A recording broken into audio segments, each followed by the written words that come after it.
Welcome to Collector Chronicles. We have another button video today, a Civil War button video.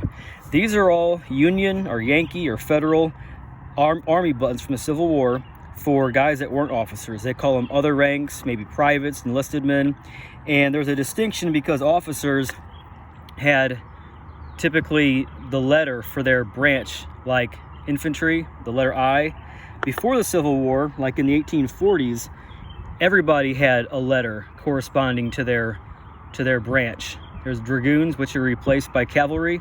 But starting in, I think, 1854, they came out with, to kind of streamline things, what they call a general service button. So it had just the shield of the Republic on there with no letter. This was probably one of the earlier ones. It's low convex. This was found out in the Southwest in the desert with that black patina. So as they went on through the Civil War, they had quite a variety of different eagle types, you know, based on what they call the die variant.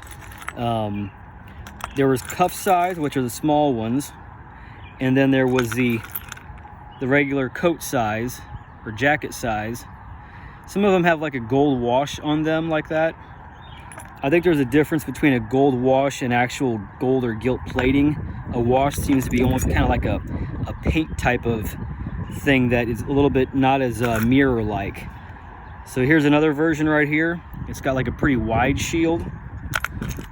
Here's another one that was maybe dug with a dark patina on it. A lot of them have a tinned iron back like that. Some people think that those aren't Civil War period. I would disagree. They definitely had tinned back buttons in the 1850s. I think a lot of times the tinned back ones might have been ones that you could buy from a sutler, which was kind of like a post trader that had, like, you know, kind of like the PX where you can buy cigarettes or playing cards or whatever.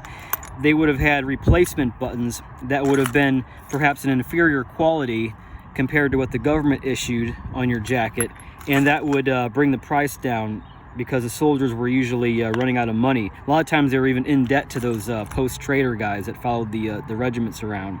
This one right here, it's a bit more symmetrical, and once you've handled these a lot and you get a feel for them, this one I think is maybe right after the Civil War, like 1860, late 1860s.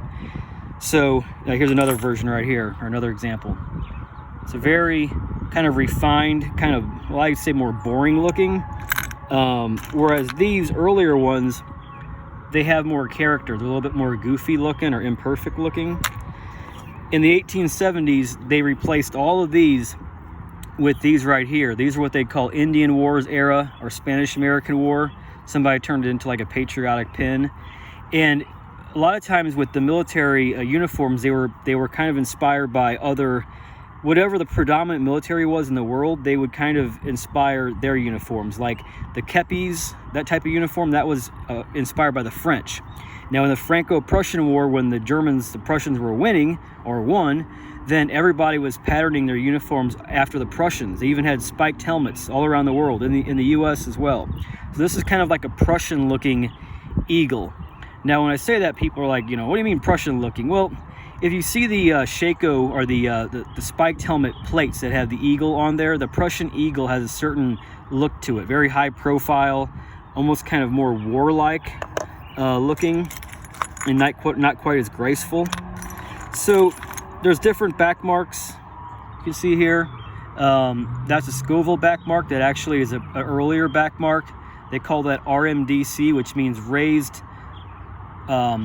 motto depressed channel, I think, meaning there's a depressed area that the letters are raised up and coming out, as opposed to just this right here where the letters are stamped into there. So yeah, there's actually ways you can tell exactly which ones were post-war or not. There's kind of an interesting size. This is kind of like an intermediate, a little bit larger than a cuff button.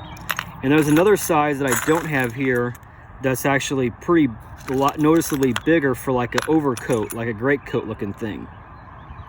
So yeah, there's quite a few variants here. I would say this one's got a little bit more stubby wings.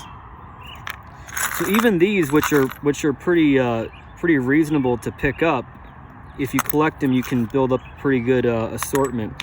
And as far as their value has pretty much stayed the same over the years. I would say maybe $5–7. You might be able to get more.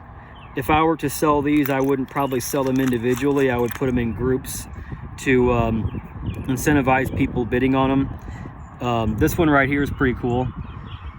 Again, kind of a weird looking eagle. So, yep, I think that's about everything. Here we go. Yeah, that one's kind of sloppy made. They messed up right there. I don't think that's damage. I think that's how it was made. So there is a book as far as dating them. There's another weird one. There's a book on the, there's a lot of books on buttons, but this one right here is really useful because it's on the Backmarks. And when I was talking about dating them specifically, in the back of the book, they have these pages. It's McGuinn and Bazelon, military makers, and their Backmarks. It's a companion to a book by an author named Albert.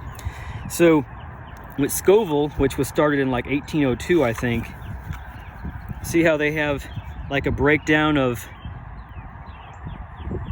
like the different style of marks, where some of them would say "and company" or "manufacturing company."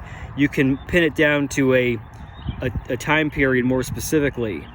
And there is some kind of gray area, like sometimes they would use old marks after the war, or sometimes they would use old backs on newer fronts. So there's some confusion.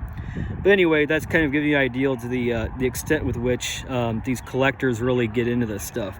All right, well, thanks for watching, and I'll see you in the next video.